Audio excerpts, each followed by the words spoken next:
So welcome everyone to Unit Masters Week 5.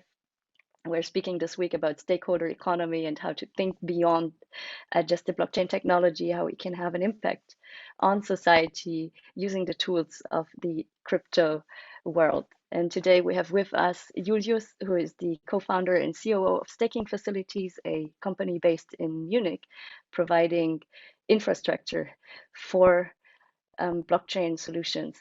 And he will share with us how, like, what is staking actually, and then how we can use it for good. Very happy to have you with us, Julius, and stage is all yours. Thank you for having me. Hi, once again, my name is Julius. I'm one of the co-founders of Staking Facilities. As Yip said, we're a Munich-based company. We provide infrastructure for these decentralized networks. We operate on a lot of different networks. I'll get a bit into the mechanics of staking in a bit. I'll share my screen right away. 1 second. It will get a bit confusing because you're probably going to see yourself. Do you see my screen now? Yes, we do. Awesome. Perfect. So as I said before, just interrupt me. I don't see you right now. So just say something if you have a question. So I want to start a bit backwards with really where we are right now with blockchain. So what is currently happening in this digital revolution. So if we go back into the evolution of the internet and everything that evolves around it, we had the first evolution being Web 1, basically. So what was that about? Really connecting servers and transferring information from one server to another or from one device to another. That was really the early days, sending emails. That was the big thing, starting this whole internet evolution. And the second phase that all of you probably know is you can call it different ways, but it's basically the revolution of marketplaces and also social interaction. So platforms like Facebook, Netflix, Uber, Amazon, that really enabled us to transfer information or also trade goods, listen to music, if we put Spotify in there as well. So it's basically the revolution of platforms. And what's this third Web3 revolution that everybody is talking about? So before that, in Web 2 and Web 1, it was really difficult to transfer unique values through the internet. So I could sell my bike on Amazon, but there was no way to physically identify my bike on the internet. It was just a picture basically that I load up, and then I have to physically transfer it. So what does it mean, value transfer through the internet? You could argue, yeah, but I can send money through my bank account. That's correct, but what actually is happening is more like it's an organizational system that allows us to transfer money. But blockchain and the technology behind it, or like blockchain as a technology, allows us to uniquely identify single digital objects. So what does that mean? Through these networks, I can basically identify one single token and say, okay, here we have 1,000 Ether or whatever, and we can identify each of these, and there can't be more or less of these. So what is a blockchain? A blockchain is basically a digital accessible ledger, so a data structure that allows everybody around the world to access its data, and it's secured to advanced cryptography. So transactions are semi and anonymous, and they are secured to cryptographics. Who is actually running these infrastructure, or what are these nodes and full nodes that we often hear about? So basically, nodes are the participating computers that create these networks. So a lot of different nodes create a blockchain network. What do? They each hold a identical copy of the ledger of all transactions that ever happened. And every new transaction that gets added to the blockchain gets validated by validating nodes in these networks. What is a cryptocurrency? Maybe the last stage, that's actually really the unit of account in these ecosystems. So how can I use these blockchains? I need some sort of payment currency in these networks, and cryptocurrencies are basically just the top of the top of the iceberg, the unit with which I can pay in these networks. So and a bit on a technical perspective, again, that kind of shows okay, what's actually happening on a technical level. So we have a user that could be me, that could be you, that wants to do a transaction on one of these networks. So what is needed? He needs a cryptocurrency to pay for this transaction to basically be written in this digital decentralized ledger. And what happens with the cryptocurrency is basically the node operators, so the people that physically operate the infrastructure, get paid. And by that, the new block, so the new transaction or the transaction gets integrated into the blockchain and added to the chain, which means as soon as it's part of the blockchain, it's transparently, it's transparently documented in the ledger, and you can globally access it and check if the transaction was included or not. So that's really the functionality. Why do I need cryptocurrencies? I need them to basically pay for executing the transaction. And compared to a central system, transactions do not get executed by one single entity. For example, your bank or Visa or MasterCard, they get executed by a lot of different nodes around the globe. So if we look at the tech stack or the infrastructure layer of a blockchain, on the bottom, we have the infrastructure layer. So the physical infrastructure. For example, we operate several server racks here in different data centers in Munich, where we have servers that physically store all the information of the blockchains and then add new transaction to these ecosystems, to these networks. So we have the infrastructure on the base layer. The blockchain is basically the digital layer that gets created through these different nodes or through the different infrastructure providers. We have new blocks. Each new block contains different transactions. And that's the new part. How do we pay the infrastructure provider? Through rewards and fees. So every transaction costs a certain amount of cryptocurrency, and these transactions together with rewards go back to the infrastructure node operator. And that's the way how, from an incentive model, operators are always incentivized to add new blocks to these ecosystems, because they get paid from the ecosystem for operating the infrastructure. What is different in this new technology in terms of how we capture value?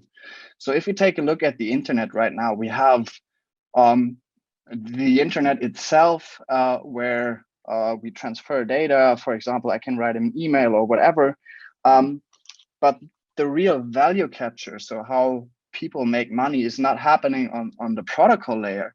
It's more happening on the application layer, meaning the Amazons, Facebooks, Spotify's, so the applications that are basically using the technology but are not necessarily directly part of that technology, are creating the value and are capturing the value.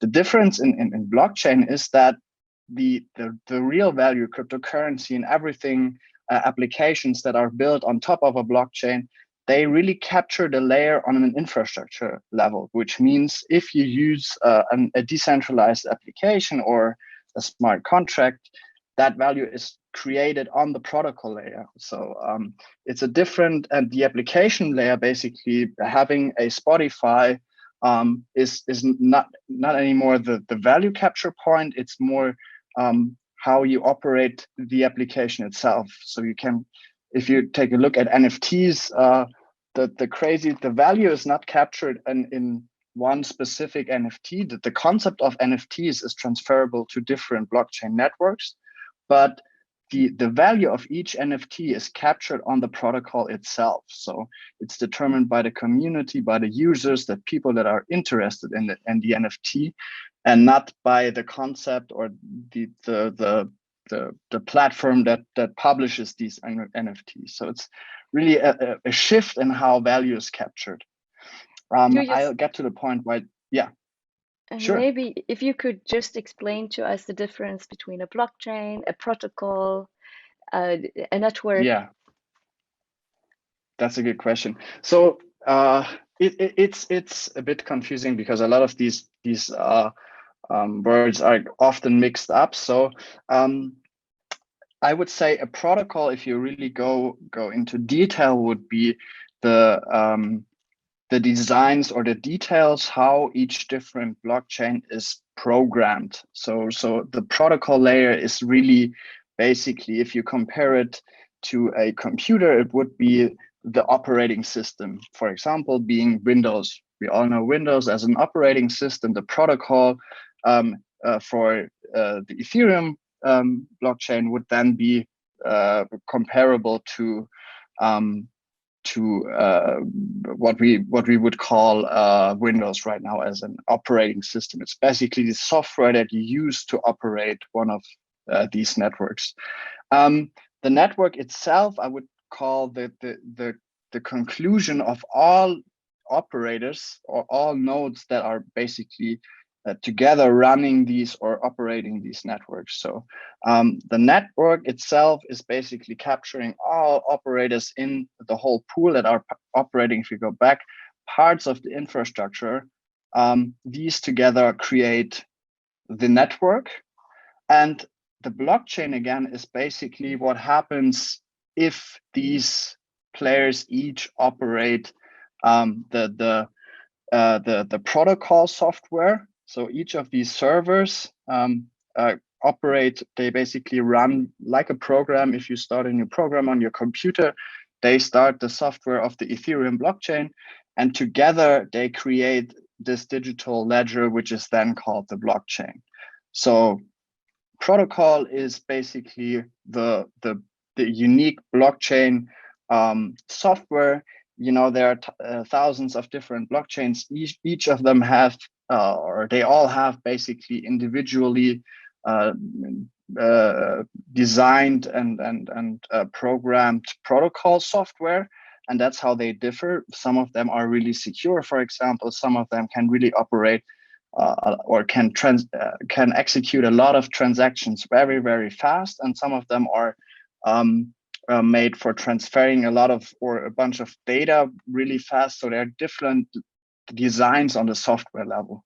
I think the most important thing is to understand that these all together create these networks. So there can't really be a blockchain or a blockchain network with just one single entity. You need them all to collaborate together to create this ecosystem.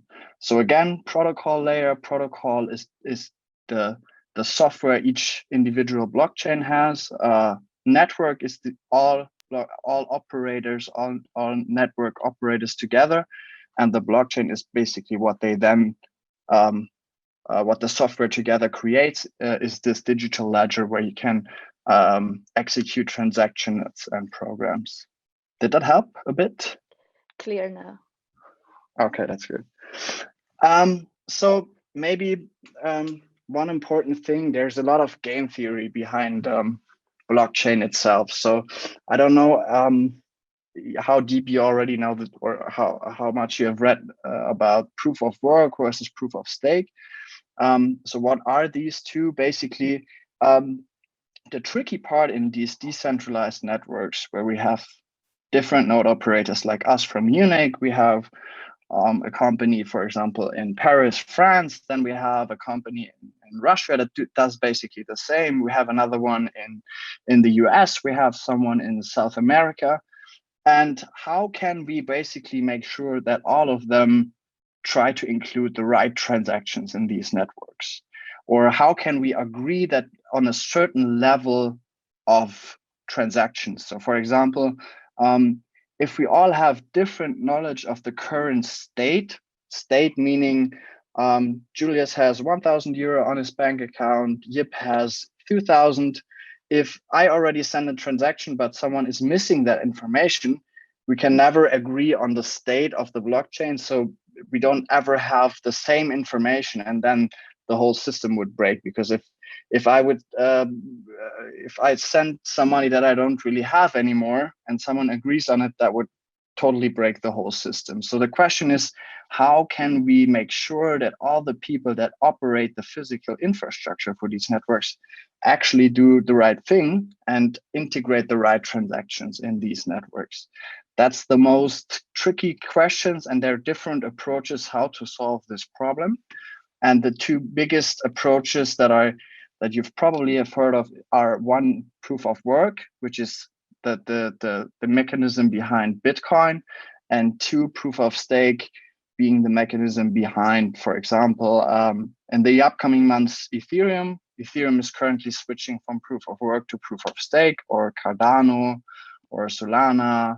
There are a lot of proof of stake networks out there. I'd say that proof of stake is definitely the leading infrastructure, or the leading consensus mechanism. Why is it called consensus mechanism? It's basically a design to help people come to a conclusion about the current state of the network. And maybe to add to that, why do we even have blocks in these systems? Why don't we just simply continue writing these data in just one big sheet? Or we need these blocks to come to a conclusion about the state in the network. So what happens is, I can use a sheet of paper and put every transaction on that sheet of paper. And as soon as the paper is full of transactions, what happens is that I say, okay, I'll go back and check with the transactions that happened before. I check every transaction as a node operator and see, okay, everything is correct. And what then happens is that I send out this sheet of transactions to the whole network, to each node operator, and let them check the transactions again. And what they basically do, that's all happening in milliseconds via computer software. These computers, that's where we are back on the protocol level. They check again, is the transaction correct? And what they basically do, for example, if I want to send 50 euros from my account to Yips, they would basically check if 50 euros get deducted from my account and added to Yips account. And if that's happening, or if that's happening on that sheet, they basically say, oh, okay, everything is correct. And as soon as all operators have agreed to the current state, or to the new block, to that new sheet, and say, okay, everything is correct, that block gets added to the blockchain, and the validator receives the reward. And that's how we always have like a state where we can agree on the current, the current. I don't want to use the word state again, but I think that's the best. The current state of the network. So what's the actual account balances of each participant in these networks? So if we go back to the game theory behind these networks, in proof of work, people operating parts of these infrastructure are not called validators or node operators, they are called miners. You might have heard that term before. And in proof of work, to determine who is allowed to add the next block to the blockchain, all the people that operate these the hardware are basically trying to solve a mathematical equation that is, now it really gets technical, but it's more about understanding the concept. So don't worry if you don't understand it right away. It's more about understanding the game theory behind it. So they imagine like you have a puzzle that locks the new block, and you have to solve the puzzle to unlock the new block. And if you unlock the block as the first person around the world, you are allowed to add the new transactions to the blockchain and then receive the money as a payment, the rewards as a payment. So all these miners are trying to solve this mathematical problem. And that requires a lot of computing power in the case of proof of work. And that's probably why all of you have heard before that Bitcoin is consuming as much energy on a day as the Netherlands or other countries. Because like a lot of people are running these computers just to solve these mathematical problems. They're not even doing any necessary work for the networks. It's just trying to be the first to solve these mathematical problems. And what they basically do is they set off huge server farms with thousands of computers just to try to be the first to solve these problems. In the second state, or the second step basically is if you won the competition and you're the first to solve the mathematical problem, you then check the transactions. That is what I meant with the sheet with all the transaction. You check them if they are correct, and then you send it around to the network, and each participant checks if what you did was correct. And if these transactions are correct, the miner receives a block reward and transaction fees. So in case of Bitcoin, I don't know the exact numbers right now, but if you are the first one to solve this mathematical problem and add these transactions, you're actually getting a lot of money out of it. I think it's between $20,000 and $50,000 per block. So there's a lot of competition in being the first to add a block, and that's why the energy consumption of the whole network is so high.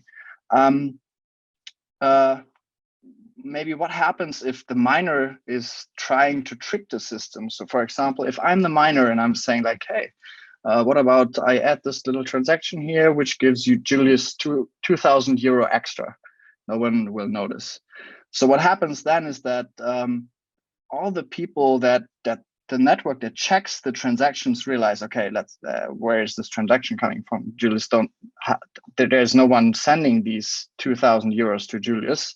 So there's something wrong. They detect basically that there's no one that actually sent that money to me. And what happens then is, and now we get to the game theoretical theory behind it. So what is actually happening is I have to invest a lot of time, or more, it's more about money and electricity in buying the computers, the servers, the hardware to try to solve these mathematical problems. So I have a lot of costs in the beginning. And if I try to trick the system by adding false transactions, the ecosystem or the network, so the people that operate the different nodes, they will detect that I'm trying to cheat the system, and then I'm not getting my money. So the block will not be added to the blockchain, and I will not get the block rewards and transaction fees, which means I have invested a lot of money in server hardware, in electricity, and I won't get paid for it. So game theoretically, I have a huge cost in the beginning. I do my work. If I do it correct, I get paid for it. And what happens with, or the idea behind proof of stake is, okay, people started thinking about, okay, this is actually like the energy consumption and all the computation that is happening here just to solve this mathematical problem is a waste. So if we look back at the game theory, okay, I have costs, I do my work. If I do it right, I get paid. How can we build a system that uses these incentives but doesn't waste that much energy and computation power for just solving a mathematical problem? And in proof of stake, what you basically say is you have to lock up a certain amount of money called stake into the system. It's basically like a security deposit. So I have to do a security deposit of 1,000 euro. In the second step, I have to check the transactions, validate the transaction. I send them around to other network participants. And if the transactions are correct, I get my 1,000 euros back from the networks. And on top, I receive the block rewards and transaction fees. If I do something wrong, and if I try to include false transactions, part of the stake that I had to give up as a security deposit can be slashed meaning being destroyed or taken away from me. So the more stake I put into these networks, the more blocks I can validate, the more transactions I can verify, and then the more money I can make. So basically, the more money I lock up in these systems and say like, hey, here are, I don't know, 100,000 euros. If I do something wrong, you can destroy share or part of this stake and keep it. That's basically my security to the network, to say like I'm doing the right thing. I'm trying to include the right transactions, and basically the networks include or beholds these the stake until I do the current transactions in the right way. I hope that kind of helps you to understand the theory behind proof of work and proof of stake, because that's kind of important. Especially, we're just going to focus on the staking part. We as Staking Facilities, that's the company I'm working for, we are just operating infrastructure for proof of stake networks, because we believe that these are the future, because as I said, they're way less energy consumptioning, and also faster in the way they execute transactions. But that's really a simplified way of describing these problems. So the next two slides, I apologize in advance, I just put them together quickly to describe why or where we are coming from with the idea of impact staking. So basically, I try to think about how growth or development of a new technology normally works. So if we have a new technology like the internet, we built an infrastructure for that, being also server, and then in the second step, people are starting to build on top of the technology. So we have application products like Facebook, Amazon, that basically use the infrastructure and create products that people then at a certain stage of the development start really to use. And so these applications and networks are growing. We have seen this with the internet, I think over 2005 until today, like the growth is, I mean, we all know what happens. So it's undescribable. And what happens next is kind of obvious. Wealth happens. Like in case of Web 2, we have Facebook with ads, billions of dollars that get made through data.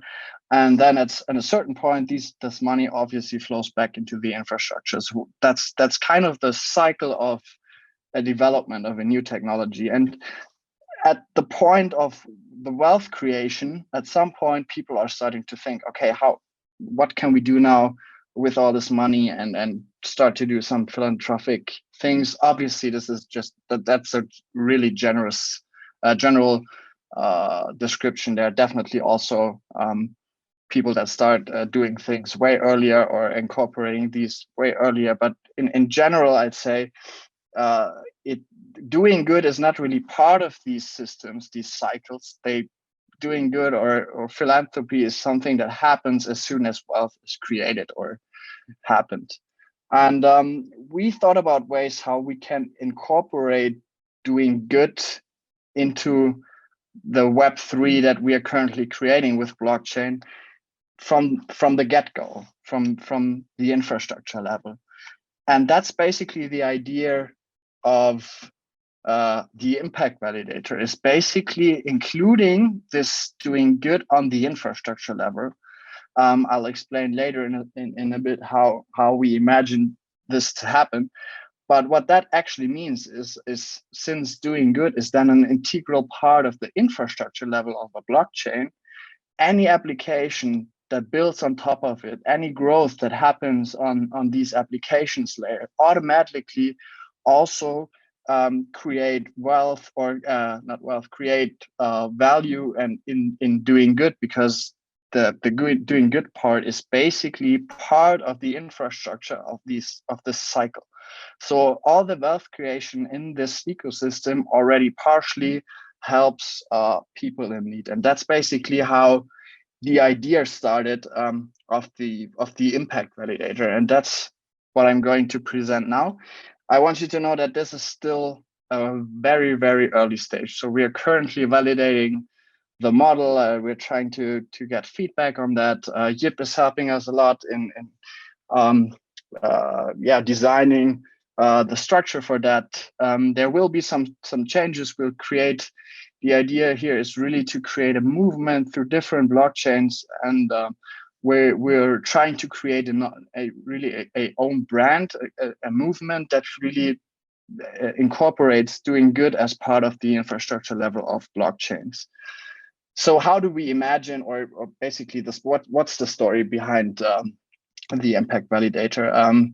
The idea is really to have the benefits of blockchain technology together with doing good, and not just like a parallel universe, but more like an incorporated system. So if the networks are growing, doing good is also growing in the same way, or the amount that we have impact on people that are still suffering is also growing. And you're not only doing this for good, you can also continue, or you can for yourself still create value and create yields by doing that. And how that is working, I'll explain in a second. The idea really is that we all know, like, the growth of this space right now is crazy. The value of different networks has grown in crazy amounts over the last couple of months, and also the last year, I'd say. So if we take a look at Solana and the growth of the evaluation, or basically what a $100 investment gave you back over 1 year, there's a lot of wealth that was created in the growth of these networks. And that's great, but still 1 in 5 children is starving. We have 23 countries that don't have access to modern medicine. And the idea here really is to combine the growth of these networks and really have doing good as part of the growth of these networks. That's what I just said. The idea is really to make sure that the growth of this new ecosystem, where we're trying to do things better in a way, also helps to reach the sustainable development goals that are set forth by the United Nations. What are these? We have, you can check them out on the UN website. I don't want to read them out now. I think you can all see what they're all about. But it's not just for us. It's also not just about doing something for one thing. It's really trying to tackle a lot of different things with this project. And the goal is really, in the long run, to have like peace and prosperity for as many people as possible. So the idea again is you can earn money through staking. How is that working? I might have to go back. I'll go back to the slide and go check back to where we are here, right here. So what I described here is that if I lock up more stake in these networks, I can validate more blocks and I can earn more money. So a lot of these proof of stake networks, for example, if we take a look at Solana and also Cardano, what they basically allow you as a token owner of these networks, even if you are not operating the physical infrastructure, you can still lock up your tokens, your stake, and by that secure the network. And then you as a private person can, or as just a token holder, can earn a bit of money. It's about differentiating from network to network, around 7 to 15% of what you locked up in tokens per year through transaction fees and block rewards. So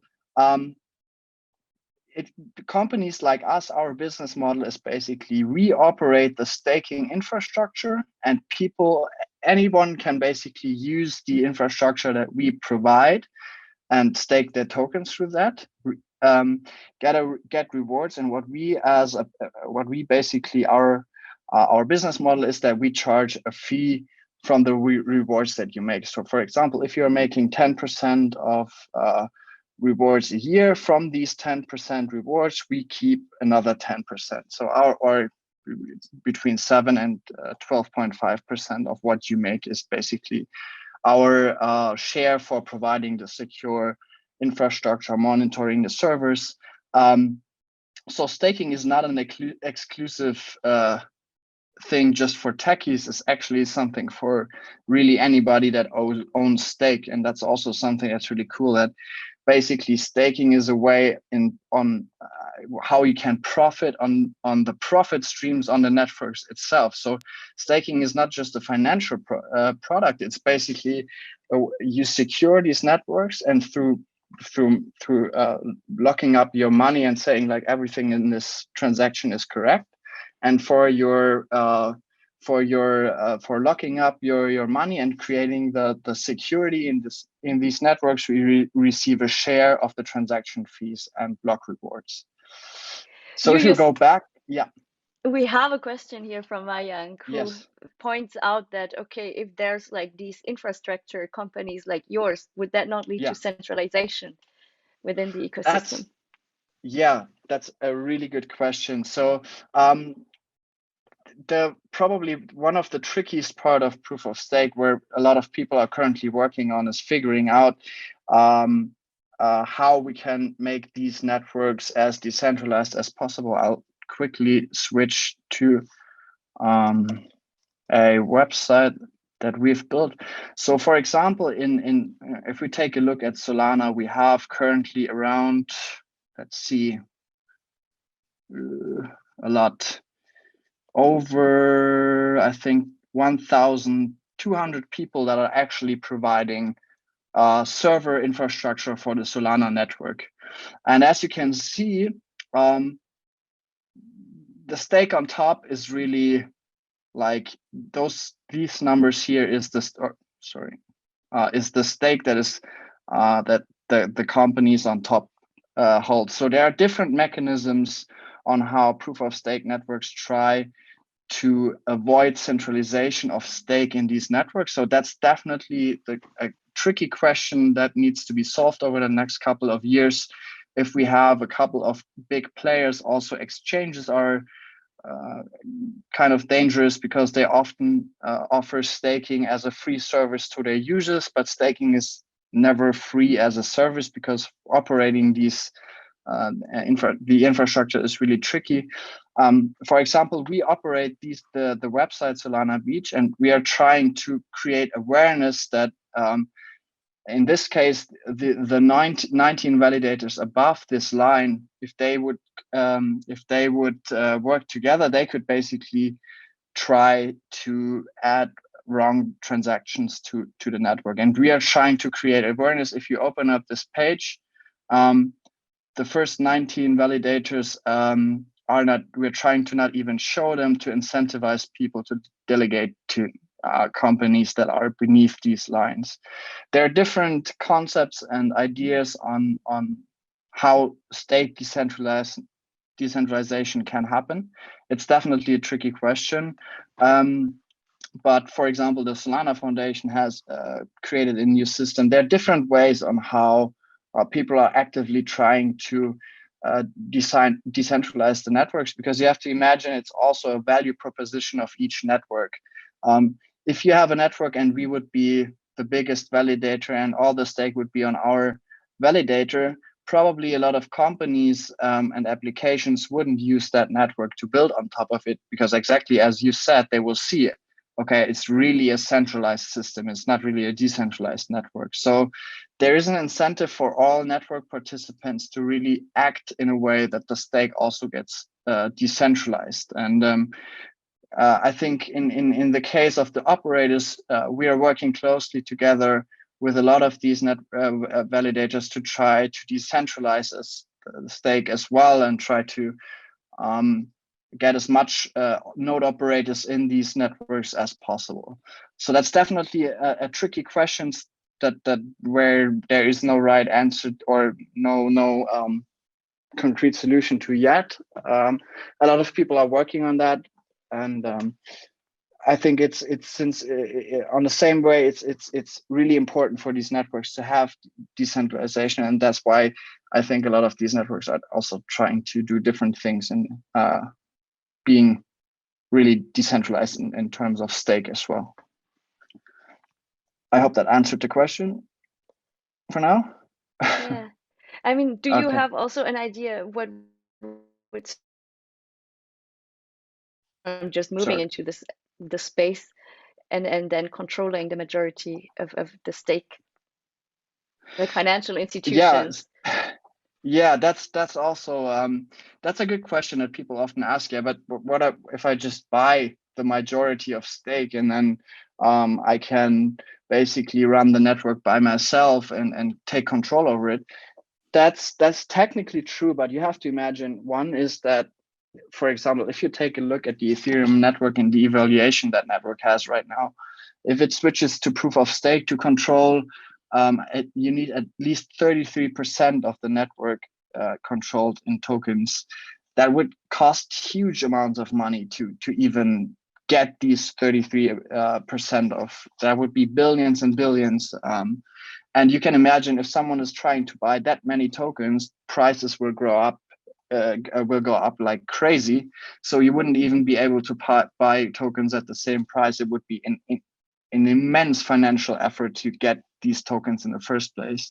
And then in the second step, if you would try to then do something bad to the network, and if you're successful and then people are, I don't know, you're starting to create false transactions, people will immediately start to sell their token, which means the value of the money that you have invested in taking over control of these networks will immediately decrease to be worth nothing, because the value of the network is worth nothing if you're trying to do false things to the network.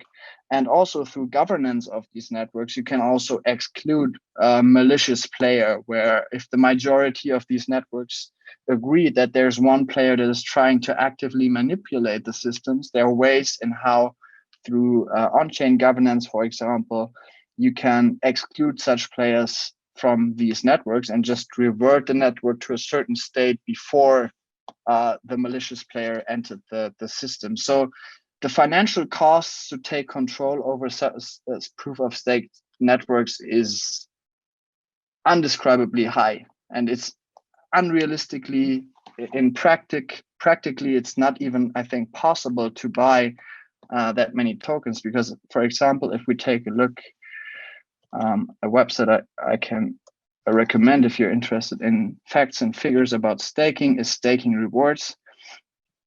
So, for example, if you take a look at Solana, currently 78% of the tokens are already staked. So if you want to take, you wouldn't even be able to buy 33% of the tokens, because they're not publicly available right now, because they're locked up in the system. Cardano at 70%. Ethereum 2.0, because it's currently just switching to proof of stake, it's just 6%. But Polkadot is also 57%. Carrot could be better, probably. Everything about 60% is really good. So taking over control of these networks is theoretically possible, but I would say practically it's not really possible. So yeah, I hope that answered the question a bit. We can definitely also discuss about this later on. So what's the idea behind impact staking? The idea is to have, on the one hand, still yields through staking, and on the other side, also doing good in parallel, basically. So the concept is, on the one hand, you really add value to these networks, because you secure the networks financially by backing them with your stake. In return, you get a sort of passive income through the yields that you generate, and in the same moment you also do good, because a share of your revenues you automatically give to impact organizations. So how is that actually working? Or maybe how is that really impactful? So each delegation really helps us to save a life. If you do, we are working closely together with the Maximum Impact Fund. I'll go into the details of that in a second. But really, each donation basically can save money. And the cool thing is with staking, you can just lock up your token and it continuously generates money that these organizations can use. So how is it actually working? You as a delegator, that's the one that has stake and uses the infrastructure, would in this case delegate your stake to a to this. The idea right now is to start with Solana as a proof of concept for the impact validator, to the impact validator and the proof of in the Solana ecosystem. The staking rewards per year in Solana are currently between 6 and 8%. What we would do is that the fee for the validator would be pretty high. So, which means if we go back to Solana Beach for a second, how do these different operators differentiate themselves? They all charge different fees, commission fees, basically the share cut they take from the rewards you earn. So you have people that charge 8%, 7%, 10%, 100%, which is really high, which is someone who doesn't really want to have delegations to. So the idea with the impact validator is to have this fee really high, let's say 50%. So 50% of the rewards that you make through your delegation get automatically shared to the impact project. And that actually means 3 to 4% of per amount what you delegate to the impact validator. Our commitment to this whole project is we want to start this movement. It shouldn't be just the staking. So this branding will also change. We're currently developing a independent branding because we don't want to have it as staking facilities. It's really about the movement that we also want to have impact validators in different networks, and it shouldn't really be just a company initiative. It should be a movement from people that want to integrate doing good into the infrastructure level of these networks. And what automatically would happen is that these 3 to 4% of the staking rewards by the fee get directly donated to projects that we work with. So basically, you delegate once, and automatically your donations get transferred to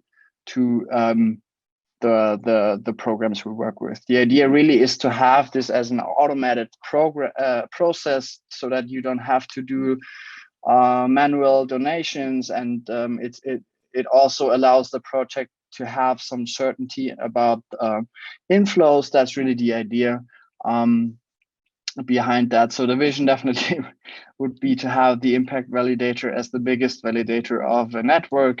And 50%, as I said, of the rewards get then shared to the impact project. The idea, as I said for the start, the idea behind this movement is really to see how the traction is. If people are sharing the same mindset that we do, where we think this should be an integral part of these networks, and if we gain traction, as I said, we want to really start a movement here, and also maybe at some point have a DAO, so a decentralized organization that really allows also projects to apply for donations from impact validators, and we really build out a community around these impact validators as kind of a source of funding for these projects. Every $100 that you delegate are about $3 to $4 donated to projects each year. And what are we working with for the get-go? We are working with GiveWell, which is a project focused on several impact projects. and they have a so-called maximum impact fund where they basically do optimize the donations that they get for projects that are currently needing it the most. So there's a lot of transparency on their website about the projects that are part of the maximum impact fund. So we also want to maximize the impact on the project itself. So there are no extra fees in a sense that you are paying for some, I don't know, organizational part. What we're currently thinking about, there is ways to also basically pay the organization GiveWell to operate these projects. So we might have like a 10% cut of the donations for the organization, but that kind of is something where we are still in the conceptual phase. Yeah, as I said, we really want to make this a movement where people can join, and yeah, there are really no boundaries on what we can do. The idea is really to have this as a kickoff. For us, the start right now, what we're working on is the initiation of this project. So we already had calls with GiveWell. We're trying to find some early adopters or contributors to the project, mainly being people that are active in these networks and try to support such a validator by donations with donations. And the second stage, if we get positive feedback from the community, is really to grow the community, maybe have other staking infrastructure providers to operate an impact validator in different networks where we are not active, and also integrate the community in maybe organizing different projects that could be funded. And yeah, definitely the long run, the goal is to have a impact staking DAO. It could be even with a token, for example. So everybody that would be delegating to the impact validator could get a DAO token, which basically gives them, depending on the stake that they are staking on impact validators, a saying in decisions on which projects we are funding. So there are really a lot of ideas that we have, but that definitely depends on how people are thinking about this idea and how the support will be in the early stage, which is the end of this year and the upcoming months. To sum this up, our mission is really to add kind of the humanitarian aspect to blockchain as a technology of tomorrow, so that really the growth of these ecosystems is also part of the growth of that we're doing good while also the growth is happening, and basically every growth that is happening on top of the infrastructure level also funds projects that support people in need, in any sort of need. Yeah, that would basically be it from my side for now. Yeah. Well, guys, now I it's don't know time if you have for any questions. questions or ideas, feedback. I'll check the chat as well. Yeah, Noel has a question. Yeah, I've looked at the possibility of staking coins that I've got, and it's very complicated, some of them. It's not easy to do. Are they going to be able to work on simpler ways of doing it? Yes, really good point. I 100% agree. So I think a lot of the money that is currently flowing into the system is also, or will also, make these processes way easier than they are right now. Because currently I totally agree with you. They're really technical. You have to understand. You have to execute transaction, and that's also what's favoring exchanges, and also therefore making the networks more centralized, because it's easier. So we are also trying to build a lot of tools to make staking easier, and I guess it will definitely become way easier in the future. But it's still a bumpy road. We're still at the beginning, to put it that way. I hope really that it gets easier in the future, and I totally think it will.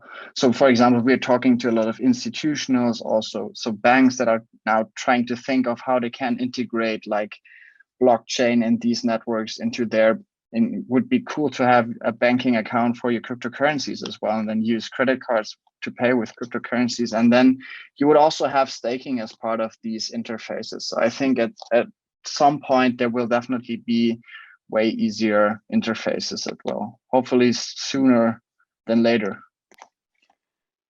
Just to add to it, each person of you who has assets that are actually a proof of stake asset can by now already delegate. So it's like a delegate to any of these validators that you saw on stakingrewards.com. It's fairly straightforward. Like you can watch 1 or 2 tutorials, and then the difference is, having an asset and put it under your pillow while you're asleep, or putting your asset to work. So there's a lot of things. Michael is on. I have a question to Michael, because we had a question from Brett. When people put like Solana and so on in our treasury at Unit, how can they still stake, like as in security staking? Yeah, most definitely. So we have this concept called a vault, and basically how the vault works, it works as allowing for bridging between chains. So effectively, people put up Unit as collateral, and then when you put Unit as collateral, you can create a vault, and then that way people can put their Sol tokens for Solana, they can put their DOT tokens for Polkadot, they can put their BTC or ETH into the vault. This allows the vault creator to stake it on different services. Cool. Like the ones that Julius has mentioned. And then in the event that these vault creators don't return the DOT or the Bitcoin or the ETH to the people that put funds into the vault, then the unit that they've staked gets seized. So basically it protects the different parties. It's really an evolution of how Treasury considers emerged, because before we were simply leaving the Bitcoin, ETH, and DOT in an address, and we didn't want it to be staked because it would be potentially putting it at risk. So the solution to that is effectively asking people to lock up unit tokens as collateral, and then if they're unable to return the Bitcoin or DOT which they've put into the vault, like wrapped it up, then the unit that they've put as collateral gets confiscated. So it might sound a bit complex to some of the people here, but it's really quite simple and elegant, and really excited because this allows us essentially the wrapping of tokens in a decentralized way. So there's things like wrapped Bitcoin, there's things like wrapped Ethereum, and this allows each vault to wrap up tokens across different networks. So you give, let's say, Sol tokens, it becomes wrapped Solana, so like SOLU, Solana on unit tokens, second ERC20 tokens. Now the underlying Solana can be staked on things like staking facilities, and then in the event that when you give back your SOLU tokens for Solana tokens, if the vault doesn't give you back the Solana tokens, then the vault gets penalized, and the unit that's staked as collateral gets given to the people who gave the Solana tokens. So I hope it wasn't too much information, but yeah, really excited for us to be able to use staking facilities and potentially put all this value towards more impactful means. Thank you so much, Julius, for the great presentation. Back to you. Thank you. Yeah, that sounds really interesting. I'm just going through a few questions that I read here. Like Jameson also wrote, "Hey, I'm an NFT artist. What are your views on NFTs and its utilization in the future?" I think also for this kind of projects that they could actually be a really cool thing to incentivize people to use, for example, such impact validators. You could have NFTs created for people that use impact validations. I think NFTs is a crazy cool thing, and there will be a lot of things that you develop around this. You kind of have to think of it, in my opinion, just as a concept. So you, through blockchain and the technology itself, you could basically kind of build a lot of cool things around it. And actually, Yip and I, we were talking a lot about how we can incentivize people to stake with the impact validator, and if they do so, they'll get some sort of NFT as an incentive. So definitely, I think NFTs are going to be a huge part of the next couple of years of the development.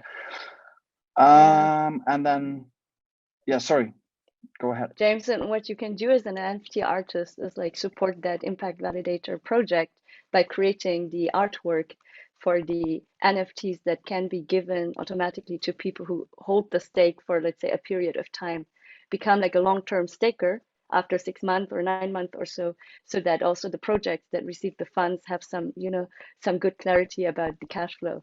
So it's like aligning long-term incentives with cool rewards from people from the community. NFTs really are cool in a way that you can also incorporate a lot of things. You can also have rules for your NFT programmed in the system. For example, for every trade, that every time the NFT gets traded, 10% of the trading fee goes to, or the value of the trading fees goes to an impact project. So that could also be part of an NFT platform, for example. So there are endless ways to also include like impact things in NFTs in the concept itself. Yeah, Mary, also thank you for your, would be really interested in learning about these Irish companies. So if you could share something, would love to learn more about this. Yeah. All right. If we don't have any more urgent questions, it's time to wrap up.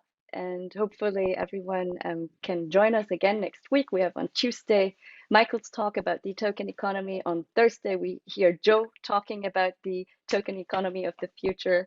And until then, I wish everybody well. And thank you very much, Julius, for being with us. Just a note for those who are in countries with a time zone shift over the weekend, we stick with universal coordinated time. So you might be like 1 hour earlier next week for the next 2 sessions. Don't get confused. Like, always check the UTC time. Thanks, everyone. Have a good Thank you. And I shared my LinkedIn for those who are interested in the chat. Thank you for having me again. And looking forward to probably see you all again in the staking movement, in the impact movement. So thank you. Yay. Bye, guys. Bye.